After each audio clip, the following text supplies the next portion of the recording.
The Battle of Concord took place on April 19th, 1775 AD. Most of the action took place at the Old North Bridge outside the town of Concord. 400 angry minutemen confronted 100 British soldiers that were securing the route from Concord after the main force was sent out to destroy the weapons contraband that was discovered in the town. Earlier in the day, the British Marines and soldiers marched from Lexington after being involved in a brief gun battle with the local militia. News about the fight between the Patriots and the redcoats spread like wildfire. Every single man and teenager who could carry a rifle ran off to fight the British, while several hundred soldiers marched to Concord to find the cache of weapons hidden in the town. Colonel Francis Smith ordered the soldiers to secure the town of Concord while they searched for weapons that were reported by loyalist spies. Most of the weapons, ammunition, and cannon pieces were stored at Concord's militia leader's Colonel James Barrett's farmhouse. They were safely removed and hidden in a field located in the outskirts of the town. After searching all the buildings in Concord, the British soldiers discovered 3 cannons that were buried on the property of Ephraim Jones's tavern. The cannon trunnions and carriages were destroyed to render them useless. The soldiers also discovered barrels of flour, which were tossed into a mill pond, along with over 500 pounds of musket balls. Most of this contraband was later fished out of the pond by the locals after the British soldiers left. The Minutemen, who were watching the events of Concord from afar, decided to convene at the Old North Bridge and wait for the British soldiers who were still in town. 95 British light infantrymen who were guarding the bridge on the other side of the river were ordered by their captain, Captain Laurie, to cross the bridge in order to guard the return route of the British soldiers, not realizing that there were over 400 Minutemen on the other side of the river. Captain Laurie was wary of sending his troops across the bridge without reinforcements, but after a few hours was tired of waiting, so he marched his soldiers across the bridge, single file, in a street fighting position instead of open field formation. Lieutenant William Sutherland, the Royal Marine officer from the Battle of Lexington, realized that the captain made a mistake and tried to set out flankers to protect the soldiers crossing the bridge. But it was too late. The Minutemen on the other side of the bridge waited for the British soldiers.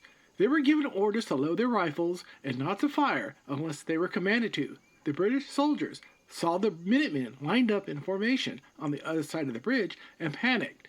Several of them fired a volley of rifle fire, killing 2 Minutemen. A town witness, Reverend Dr. Ripley, said, "The Americans commenced their march in double file. In a minute or two, the Americans, being in quick motion and within 10 or 15 rods of the bridge, a single gun was fired by a British soldier, which marked the way, passing under Colonel Robinson's arm and slightly wounding the side of Luther Blanchard, a fifer in the Acton Company. Another volley of fire wounded several more Minutemen before Major John Buttrick ordered, 'Fire, for God's sake, fellow soldiers, fire!' The return fire wounded 4 British officers, killed 3 soldiers, and wounded 9 more. In the confusion, the heavily outnumbered British soldiers fled from the bridge, leaving the wounded behind, and ran towards the main unit of troops that were marching out of Concord. Years later, a member of the Concord militia, Reverend Joseph Thaxter, documented about the battle at the Old North Bridge.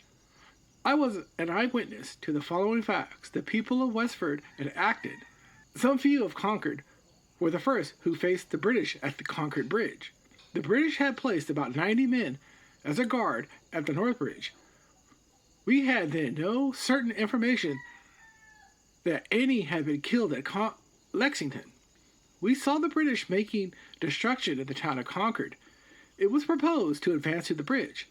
On this, Colonel Robinson of Westford, together with Major Buttrick, took the lead. Strict orders were given not to fire, unless the British fired first.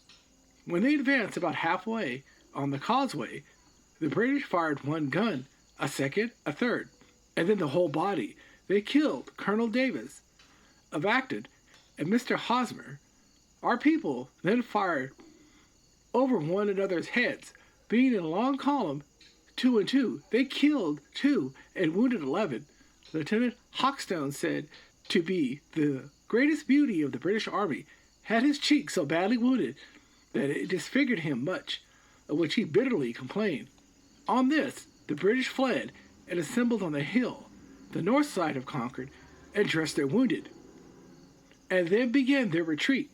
As they descended the hill near the road that comes from Bedford, they were pursued. Colonel Bridge, with a few men from Bedford and Chelmsford, came up and killed several men. The rest of the British detachment in Concord that were still searching the town for contraband heard about the presence of minutemen by the Old North Bridge and the soldiers that were attacked. The troops wrapped up their assignment after lunchtime. Satisfied with the destruction of the cannons, the flour, and musket balls, Colonel Francis Smith had his troops prepare for the march back to Boston.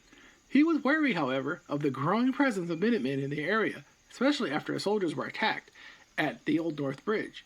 The British soldiers marched back to Boston.